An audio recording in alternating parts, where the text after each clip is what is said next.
Hello book lovers, welcome back to Literally Elise. I'm Elise, and today I have for you a fairly chaotic mood reading vlog where I focus on some 2024 new releases. I do DNF some of these books, so stay tuned for the tea. Let's get started.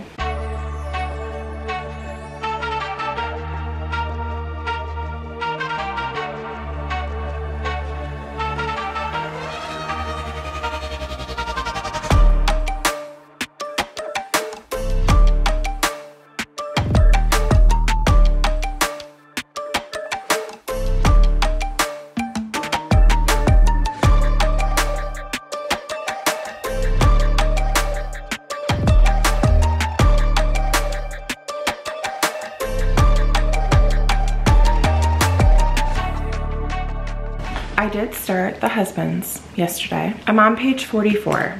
I don't really know what I'm thinking, to be honest with you. It was interesting at first because it like jumps right into the action. Like you immediately meet Lauren. Is it Lauren? Is that her name?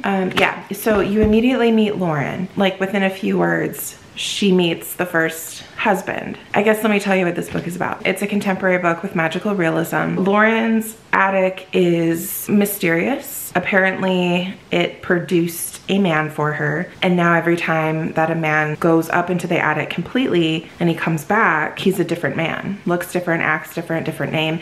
But then it's not just him that's different, it's like her life is different too. The decor of her flat might be different, like different colored walls, a different couch, different organization of things. Her hair might be different. It was interesting at first, but then like right off the bat, he goes up there and he comes back and he's somebody else. And she's like, oh wait, this isn't the right thing. Like go back and get this. And so he's like going up and down and up and down. And even when one comes out and she's like, oh my gosh, she is drop dead gorgeous. And she like sends him back up there. And I don't know. It was interesting at first, but now I'm just like, what's your end game?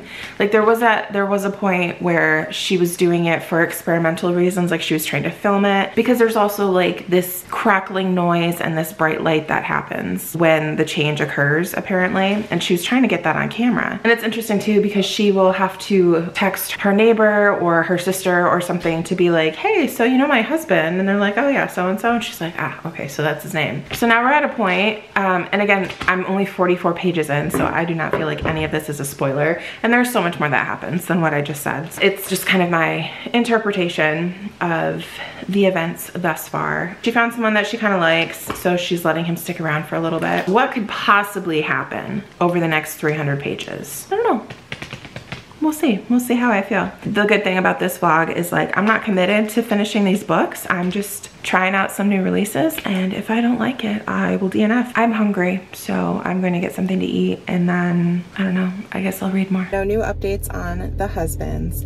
But I do have to run some errands in town today. My oldest is turning 10 tomorrow, so I have a few things that I need to pick up for his birthday party. But last year when Happy Place came out, I got a copy from the library and I took myself out to breakfast at this local breakfast place that we have here. And I figured since I have my library copy of Funny Story, maybe I could take myself to breakfast at the same place and I don't know, start a tradition or something. I'm headed over there right now to get some food and then I'll run my errands after, but I'm very excited. The Husbands is not hitting the spot, but I have a feeling that Funny Story will. It's gonna be about a 30-minute wait, which is a bummer because I'm really hungry, but that's okay. This place is really good. It's worth the wait. I'm sitting in my car and I'm just gonna start Funny Story while I'm waiting out here. We'll see how it goes. I'm very excited. I'm pretty positive. I mean, I haven't given Emily Henry 5 stars every time, but I've actually only given her 1 5-star. Everything else was 4, which was Happy Place.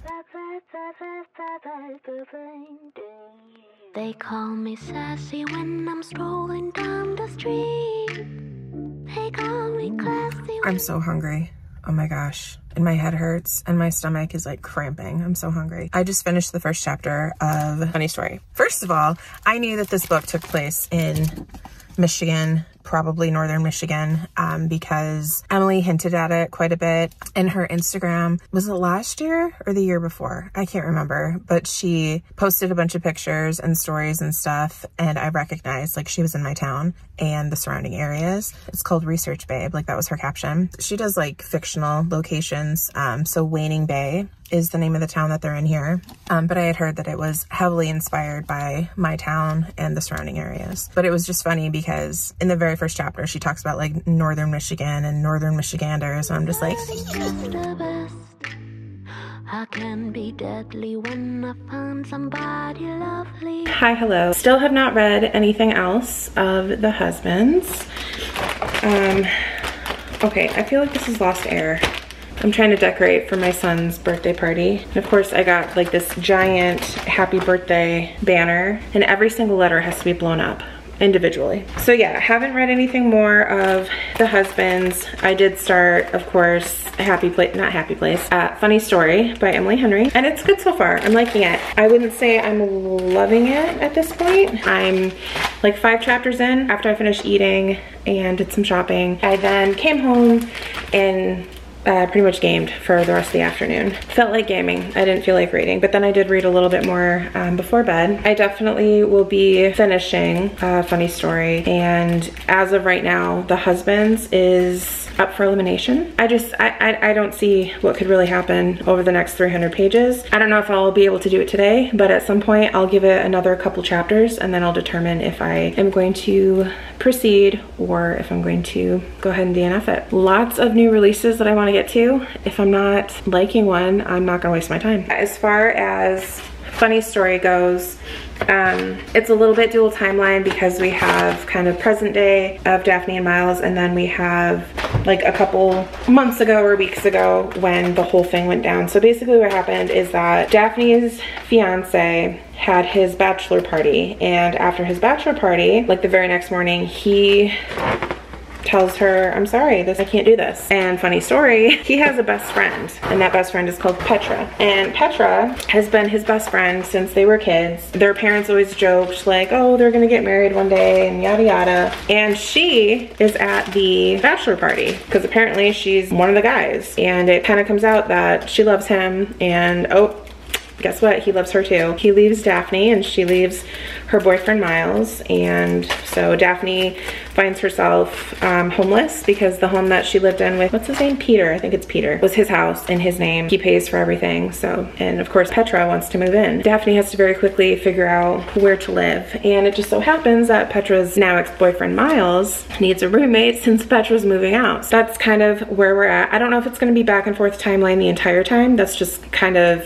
the setup so far. And I like Daphne. Miles, I've heard that he is inspired from Nick from New Girl, and I do see that, so of course that's who I'm picturing. But he's kind of like, he has a cool job, but he's like a stoner, and he seems unambitious. Like for instance, Daphne was completely mind blown that he had a pretty good job. She's like, oh my gosh, really? Right now, Miles and Daphne are just kind of leaning on each other. They're both heartbroken. They're both trying to pick up the pieces. But it's like, I'm not really seeing where this is gonna turn into a romance. Like, I feel like they could be really good friends, but I'm not feeling romance between them. So I'm not really quite sure what to think about that. Well, I've got the happy blown up. Here, let me see if I can show you.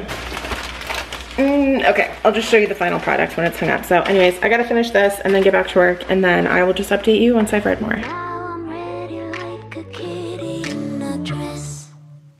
Don't call me mean, I just want someone to love me. Someone to lick my wounds and kiss my aching body. My desperation knows no termination, baby. Now would you love me if I was somebody else? Wish I had a tail. Wish I had a tail. 'Cause if I did, then I would swing it, be swinging it. So, wait for my Keurig to be done. I don't think I ever showed you. My friend, who's actually going to be my maid of honor in my wedding, she grows tulips and she brought some over. They smell delicious. Not that I want to eat them. So I take back what I said about Miles and Daphne. I really like them together. Miles is growing on me quite a lot, actually. I'm very much liking this book. I don't honestly think it's going to be 5 stars. It's not feeling like 5 stars right now, but definitely 4 stars. That could change. I'm not quite halfway through. I'm actually only just shy of 200 pages. I know literally nobody else cares, but as I mentioned before, I had heard rumors and I'd seen things on Emily Henry's Instagram that indicated that this book probably took place in my area. The book takes place in Waning Bay, which is a fictional town. It sounds like a combination of like 3 towns in northern Michigan.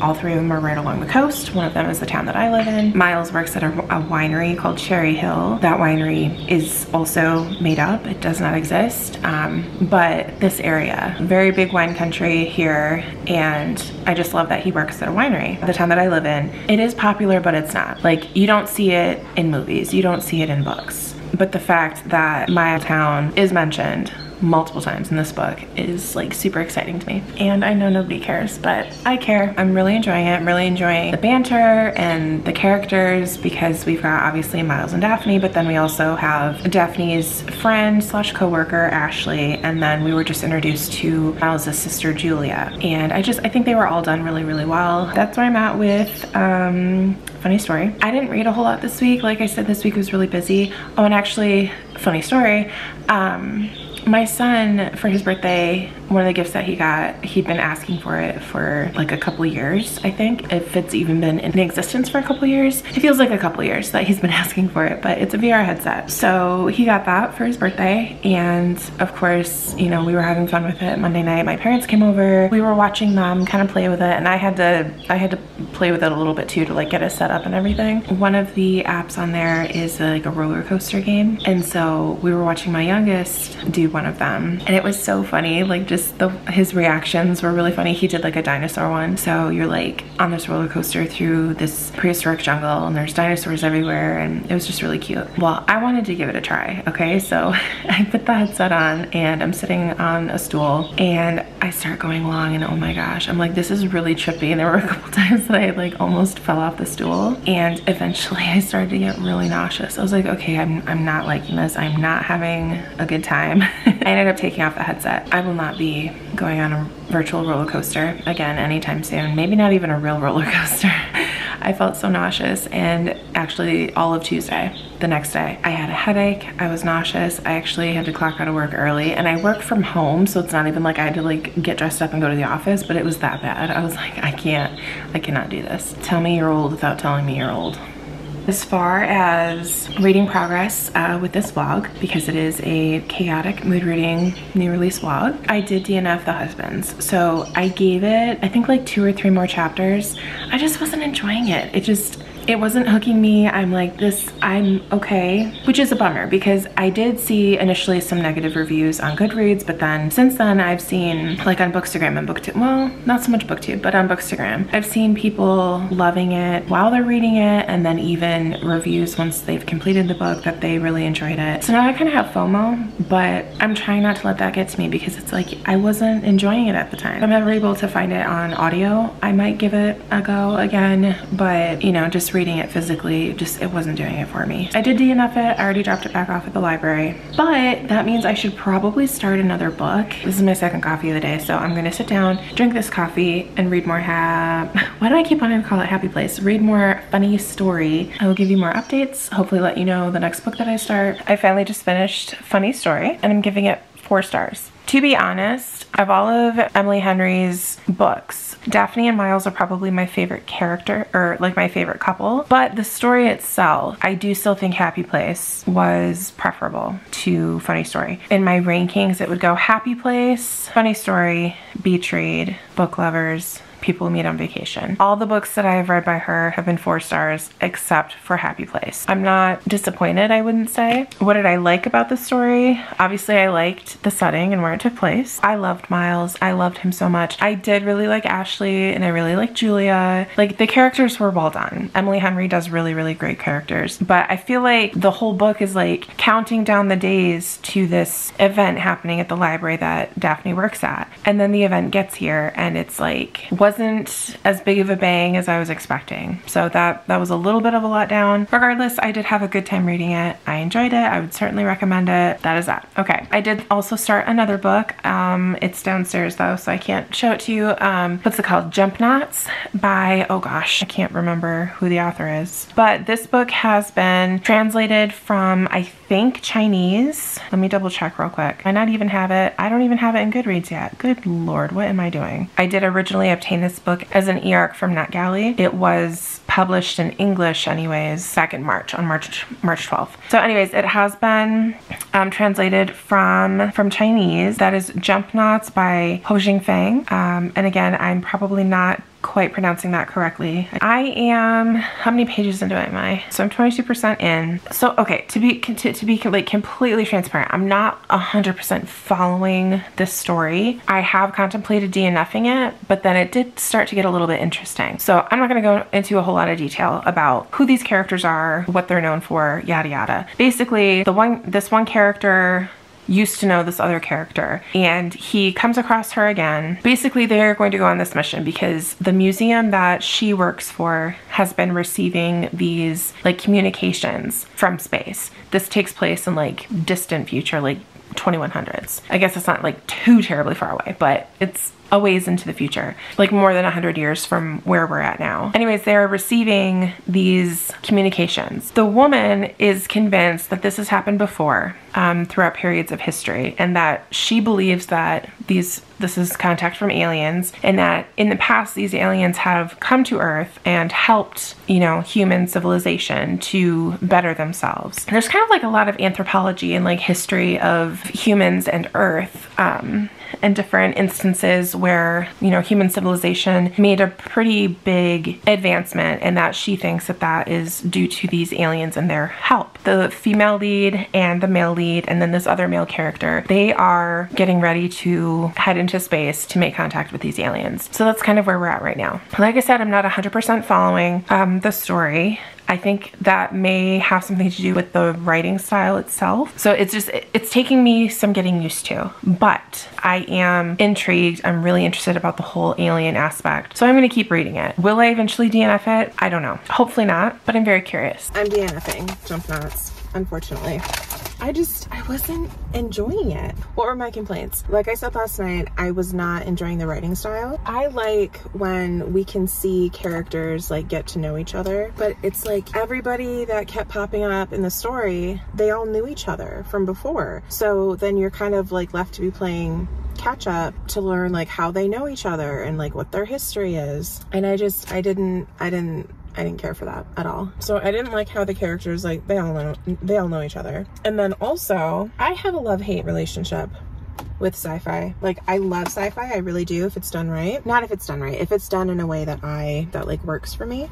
And I feel like this didn't. Like it was too technical. I read up to where they're now in space, and like I said, they kept like running into people and they're like, oh hi, like haven't seen you in years, I'm coming with you on your expedition to meet the aliens. And then now they're in space, and like, yes, I was shopping and listening to the audiobook while I was doing so, but I feel like it was like one second they were on the ground and the next second they were in space. Basically, I just lost interest. Kind of sucks, but it is what it is. It's not the first NetGalley arc that I've ever DNF'd. But now what to read next. So I have some options, and I do want to read a book that has an audiobook so I can get through it a little bit quicker. I thought of possibly The Familiar by Leigh Bardugo, Bless Your Heart by Lindy Ryan, I think is her name, Ghost Station by S.A. Barnes, but I don't have the audiobook for that one, unfortunately, so I probably won't do that one right now. I did get 5 Broken Blades, I think it's called. I got that from the library. It's a fantasy, and I do have an audiobook for that one. I don't know. I think I might try Bless Your Heart because it's pretty short, so I think I could get through it pretty quickly, especially with having the audiobook. And then I think after that, because that one's like a mystery thriller horror, I think I'll probably give 5 Broken Blades a try. Anyways, I'm gonna eat, and then I'm gonna go get groceries, and then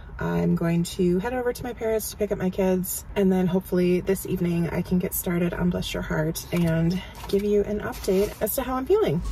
If I had a tail, if I had a tail, yeah, if I did, then I would swing it, be swinging it in front of you.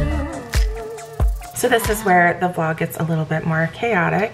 So I told you I DNF'd Jumpnauts, right? I did end up starting Bless Your Heart. I am 11 chapters in, about like 86 pages. I'm liking it. It is a horror, definitely a horror, and it takes place in the South, and there's these women, the Evans women, and they run a funeral parlor. Interestingly, there's like no men in the family. All the men are gone. There are men in the story, but in the Evans family, none to be found. This story basically is these Evans women, they have a history of having to deal with these basically zombies, but they call them strigoi, and they are dead people that reanimate for a brief time. Because they work in this funeral parlor, it makes it a lot easier for them to kind of clean up everything. So the book starts out with a bang. There's a prologue, and you're following this character. He has this big property. I think this is in Texas. I know it's in the South, but I'm not 100% on the state, but I do think it's Texas. So he kind of goes out on patrol on his property because he keeps hearing things.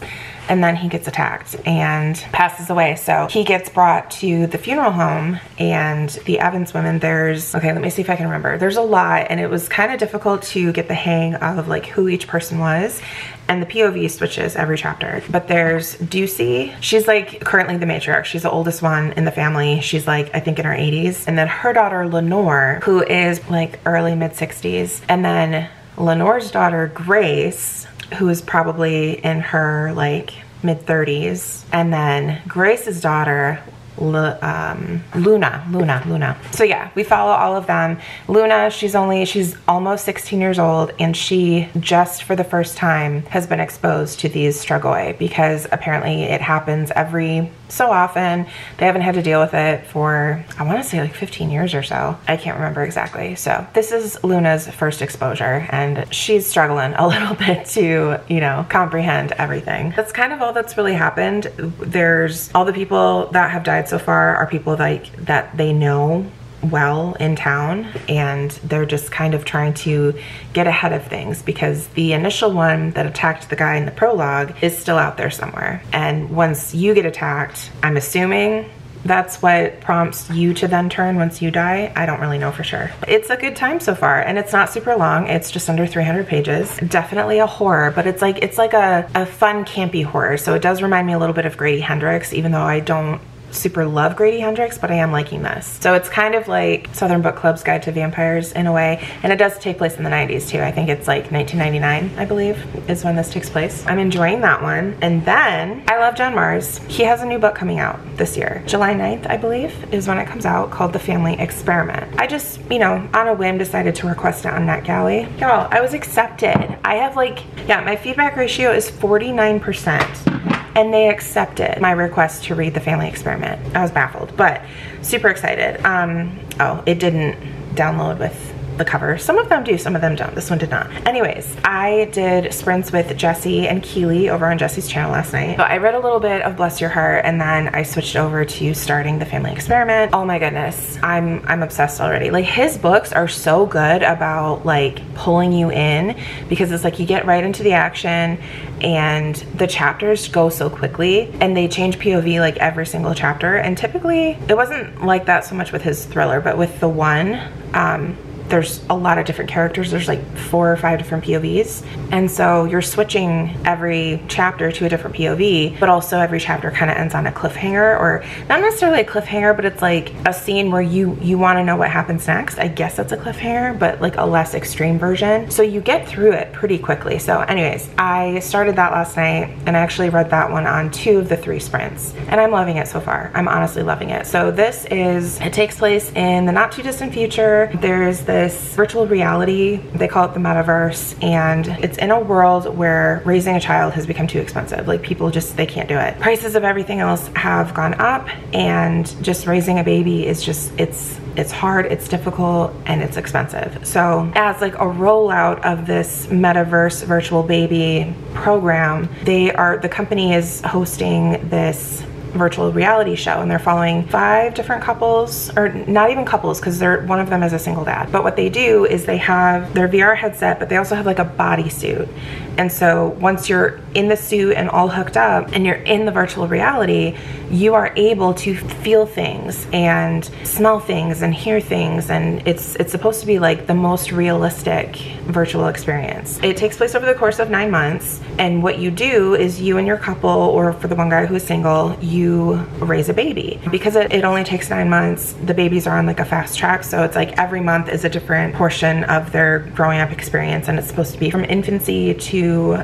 I think, to the point where they're 18 years old. As of right now, we're just going through all the couples and kind of getting to know them, meeting their newborns, and like already things are happening that kind of makes your jaw drop, like, oh, like something pretty controversial happened that could have made the show like end already, and I'm 8% in. So if that tells you how exciting John Marr's books are, that right there. I'm mad that I actually have to work right now and I can't just sit here and read.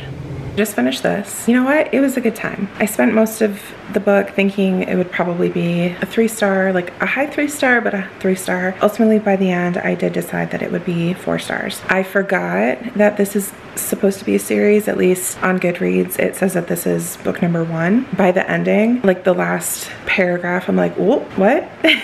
And then when I went to update on Goodreads, I'm like, oh right, this is a series. So this was really campy. I would definitely say if you're a fan of Grady Hendrix, this would be a good pick for you. I'm not super into Grady Hendrix. I read his books, but I typically don't like love them. But this is a mix of a few things. I would say this is a mix primarily of Southern Book Club's Guide to Slaying Vampires meets Practical Magic. The movie Practical Magic, not the book. And then also a bit of The Walking Dead and Dracula. The Strigoi are like a weird zombie vampire hybrid, which is interesting, but I loved the Southern charm in this book. I think it's really cool that the main characters are a family of women. I like the dynamic of that family. I enjoyed getting to know them throughout the book. There is a mystery vibe in here as well. Overall, I really enjoyed this. Lots of body horror. Aside from that, I am also, how far am I into the family experiment? Probably like 30-some%. I'm still enjoying it. I'm not sure I'm getting 5-star vibes though. It depends on how the ending will go, because typically for books like this, if the ending ends up blowing my mind, I'll give it 5 stars. Every time I'm reading it, it is still hard to put it down just because the chapters go so quickly. Right now, it's like all of the contestants have like these deep dark secrets that are coming out, and they're secrets that they don't want the viewers to know, because the whole point of the show is for the viewers to watch, and it's kind of like the Hunger Games. So the viewers, the people watching, they can have a bit of a say in kind of what happens, or, you know, they can show support for certain contestants and show a lack of support for others, and they can select to do like a bit of a weekly challenge or a monthly challenge. I think it's for like the whole month, because they do go by month, and right now we're in the 3rd month, which is 2 years old. If the viewers aren't liking somebody or aren't liking a contestant, they can choose to make their month living hell. You know, give the baby colic or make the terrible twos like really truly awful. Between that, we're learning more about the contestants, and all of them, every single one of them, they have like a deep dark secret. It's pretty juicy. Since I'm only down to 1 book, I'll probably start reading another one. This is turning out to be a bit of a long vlog, but like I said in the beginning, it's gonna be chaotic, and that's what I'm here for. The family experiment. I'm about 58% of the way through. First of all, things are not really going how I expected. The whole idea that these people, like, they have a meta child, right? Yes, I knew that they would be going from infancy to 18 in a span of 9 months. I thought they would just be aging like more quickly, but that's not the case. It's like they have an update. So they'll go from like infancy to 2 years, and then it was like 2 years to 5 years, and then 5 years to 8 years, and then 8 years to, I don't think we're quite there yet, so I'm not sure what the age is. So that's weird. It's like, how are you supposed to fully connect to a child when you're not getting, you know what I mean? Like, it's not aging like a normal child. I knew they'd be aging quicker. I thought they would be aging consecutively, but it's like, no, it's like at the end of every month, there's an update. And when the update is complete, it's just like, it's like Sims. Have you ever played Sims? And they age up, and it's like, whoo, I'm an adult now, or I'm a teenager now. So that part is weird for me, because it's like these people are supposed to be forming these bonds with these kids. All these people are terrible people. As the book is going on, we're learning more and more and more about who these people are, what they've done in the past, and it's like, so definitely a page turner. And then the other book that I'm reading is 5 Broken Blades.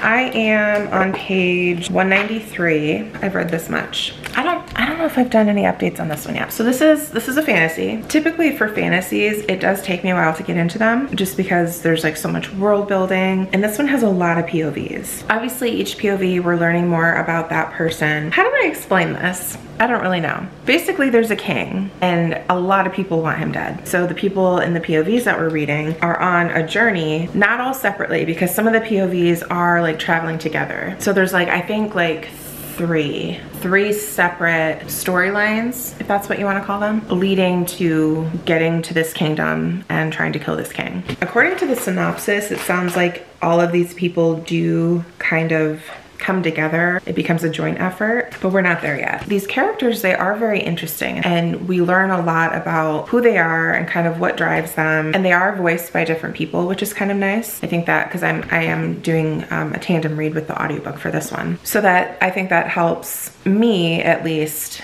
keep them separate. I am liking it. I'm curious to see where things go. Is this a series? I don't know. To answer my question from earlier on whether or not this book was part of a series, it better be. Just finished this. Majority of the book felt like 3 stars, I'm not gonna lie. The middle lost me a little bit. Probably didn't help that I was just listening to it on audio while I was running errands. Sometimes I zone out a little bit, but I was listening enough that I know like what was happening. And then I got home, made some lunch, got dinner in the crock pot, and sat down and read the last 100 pages. That ending, the ending alone bumped this up to 4 stars. That was quite impressive. Overall, the entire plot of the story, amazing. Some things that I did not like about this book. It's, I guess, a romantasy. It really didn't need to be. There was some romance in there. There was a little bit of spice, not super open door. The door was ajar and then it closed kind of at the last second, if you catch my drift. I'm still not quite sure how to describe this book. There are 5 people that have some sort of motive to kill the king, but there are 6 people that we're following. In the beginning, everybody is traveling in pairs of 2 and the 6 people don't meet up until they actually just met up after my last update. So about